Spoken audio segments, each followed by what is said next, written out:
So we're letting y be log normal with the following parameters. So this means that y equals the exponential of x, where x is a normally distributed variable, also with parameters mu and sigma squared. Here we have 3 questions where students are making claims and we are asked to evaluate whether these claims are true.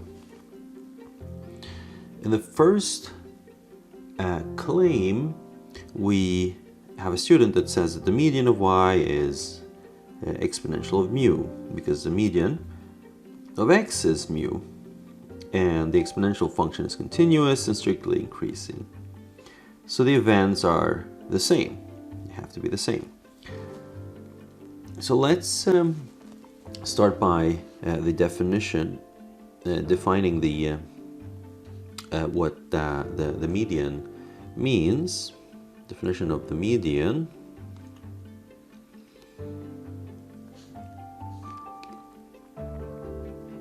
That means that the probability of the random variable is less than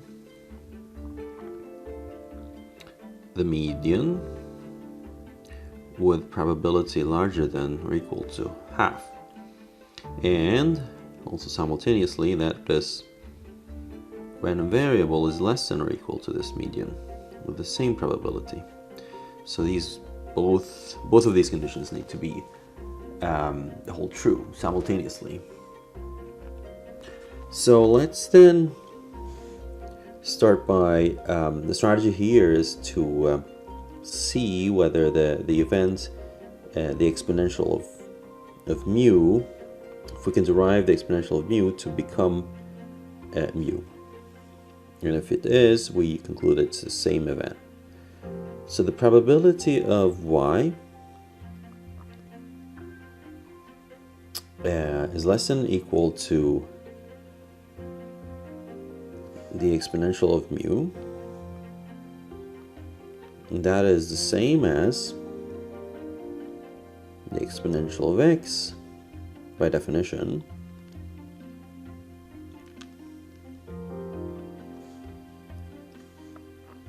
Now we take the log of both sides, we end up with x less than or equal to mu.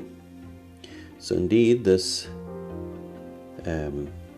these two events are the same, but we're not really done here. The only thing we need to conclude is now right. So by definition of the normal, we know that mu has to be the mode, is the mode of x. So we conclude that student A is indeed right. Okay, so in the next question, we have B and C that are quite close to each other, and I'm going to show them simultaneously that they are wrong, both of them. That the mode is not this, and neither is it that. Is what I'm going to do is I'm going to derive the mode directly, then proving that B and C are indeed wrong. So I'm going to B and C here. Okay. So what's the strategy here? Well, what we want to show, if we can show that the mode of y is the mode of x, which is mu by the symmetry of the normal, then we would have shown that both claims are, well, we would have shown that claim C is correct. Okay, so we're going to indeed show that that's not the case. So let's Let's also define the mode, what that means. The mode of any random variable, mode m, is larger or equal to the density of any random variable, any value z for all z in the random variable of interest. Okay, so let's start by finding the CDF and the PDF of y, and then we're going to set that PDF to 0. We're going to evaluate what the mode indeed is. And why are we targeting the PDFs? Well, because the definition of the mode uses the PDF. So the CDF then. Let's do CDF of y. Step 1. So CDF of y is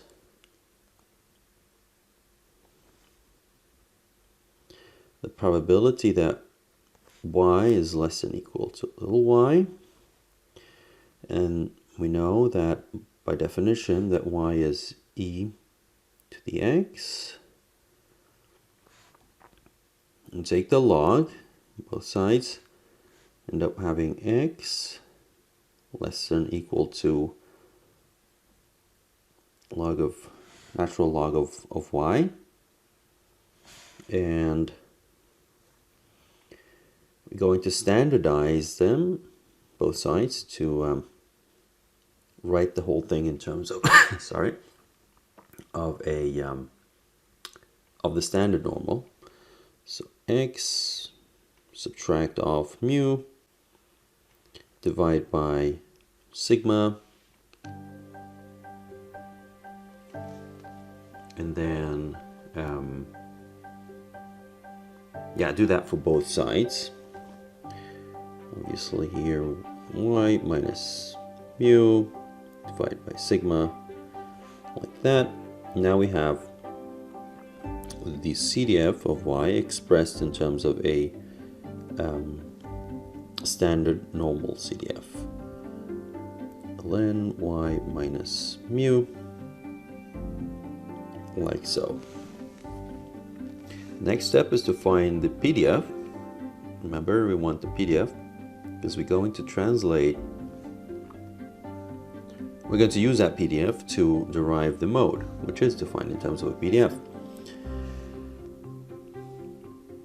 So the PDF of y equals the derivative, by definition, of the CDF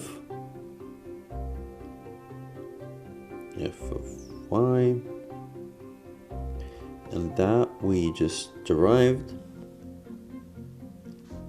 to be the standard normal CDF evaluated at the following in a term, and that is the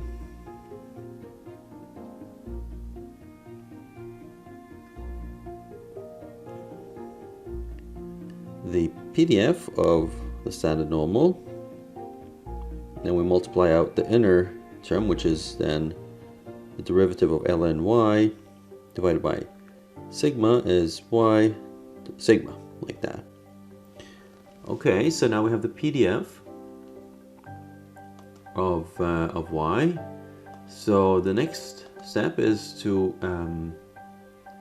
take the derivative of the PDF of y and set it to 0. And why do we do that? We want to find the value that maximizes this PDF, and the maximum is the mode.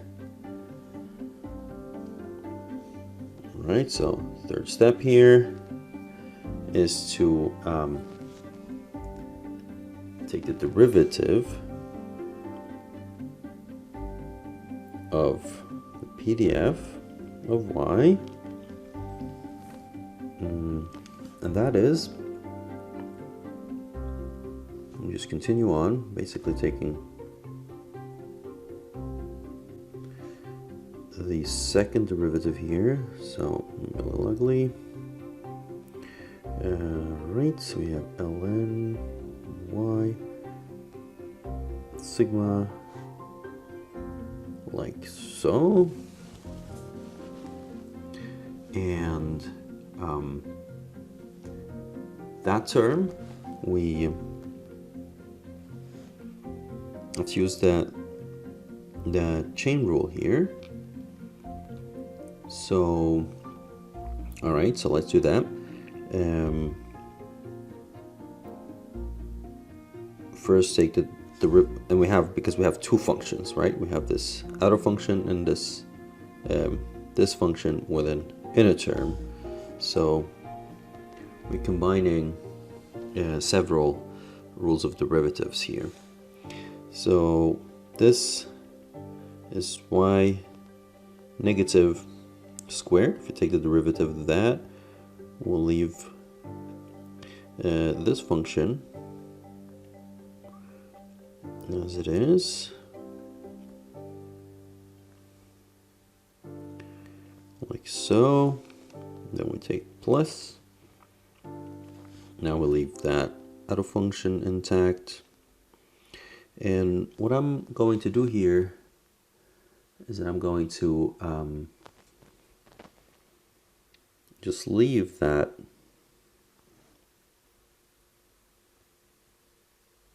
actually I'll do, yeah, we'll do so.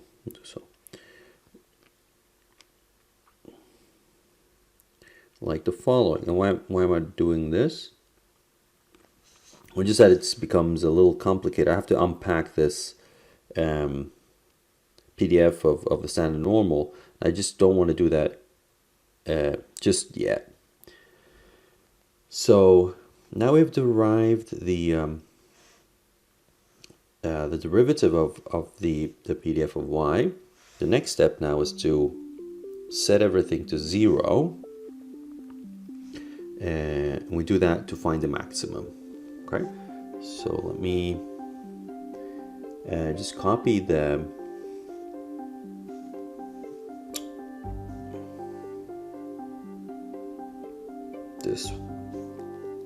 terms here, set it to 0. I'm going to shuffle things around, so we're going to push this term to the right hand side. Oh, let's just remove this here. So what we end up with, let me copy this, duplicate it, put it here, this term, like so, equals each other. All right. Now, in order to evaluate these terms,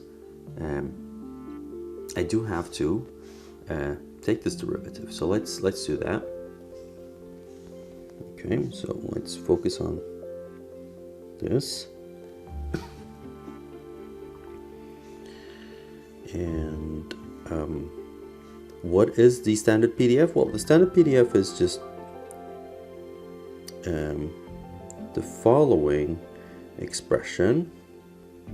And now, because we have, you can view this as this inner term as being z, right? And z squared half is what we do with the standard normal. So this whole thing becomes the following expression minus, then we have natural log of y mu sigma everything squared and a half. And so taking the derivative of this, we have to again apply several rules of the derivatives. Sorry. So this first term is just a constant. Write it out like this. Because if it's the derivative of the exponential, we get just the exponential first, then we have Right, I'll just do the following. And then we have this following term, well, the outer term of this parenthesis, so it's a squared term. So this ends up being minus 1, coming from that minus here, to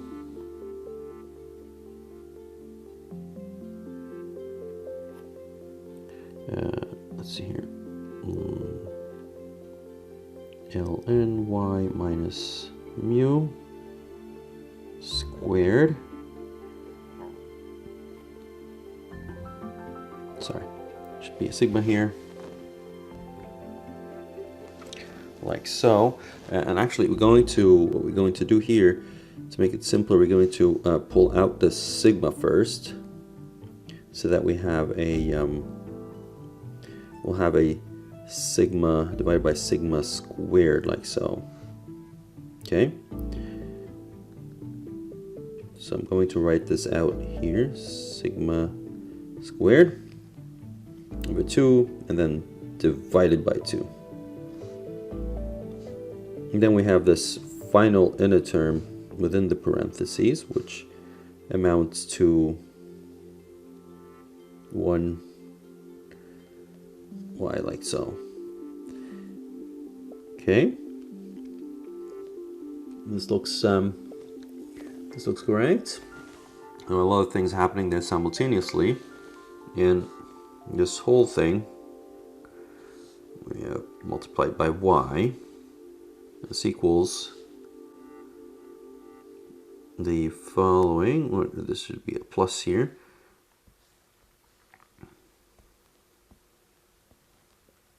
All right, so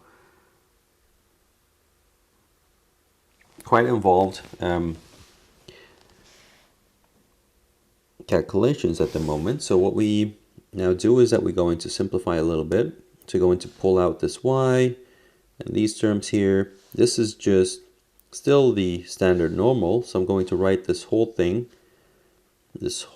here as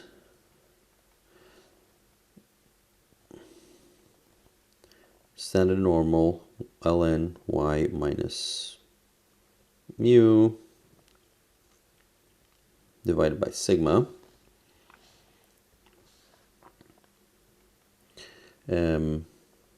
We have y, we have two y's here, so that will be squared.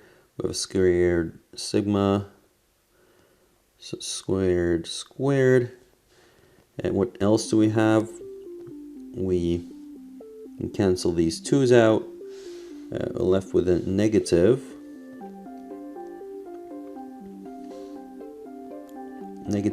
ln y mu, like so. And now we see that we have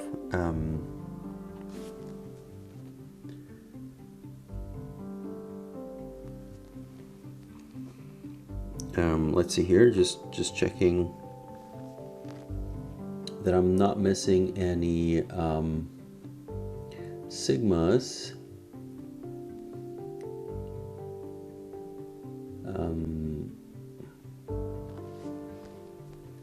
Right, so I see that I have a sigma squared here, so that's a sigma squared.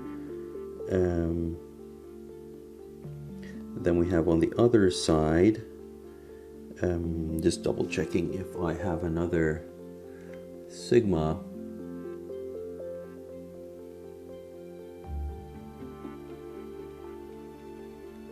On the right hand side, and indeed I should have that. Let me check.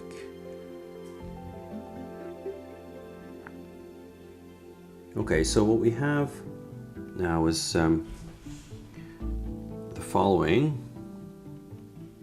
That sigma needs to be corrected. What we should end up having in the end is the following. So here we have the ln sigma. So things start canceling out here, if you see. So we have this cancels with that. Going to do the following. So this cancels like so. These guys cancel as well. I am indeed missing a sigma, but let me just come back to that in a minute. Minus ln y minus mu, and that is now 1. And we should have a sigma squared. Need to come back to that. I see my notes telling me that. Minus 1 ln y minus mu. Well, let's just now kick everything to the other side here. So we end up having minus sigma squared mu. Let me move this one slightly down like this. And we have ln y, and y is exponential minus squared. And this is indeed the mode of the random variable y, log normal. So this is what we're looking for. All right, so let me get back to the sigma question in right now and see where that guy went wrong. Because what we have here is obviously from here to here things should be adding up. So let me check here.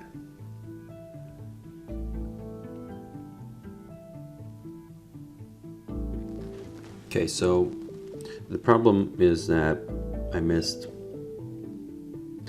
adding that we should have a sigma when we take the derivative here. This yields another sigma outside here. So what we end up having is should be another sigma, and that adds 2 sigmas, right? So we're removing 1 sigma here. We have 3 sigmas, 2 is left. And that concludes, well, that proves that both claim B and C are wrong, because we just showed that the mode cannot be this or that, but has to be the following, because this is what maximizes the PDF of y.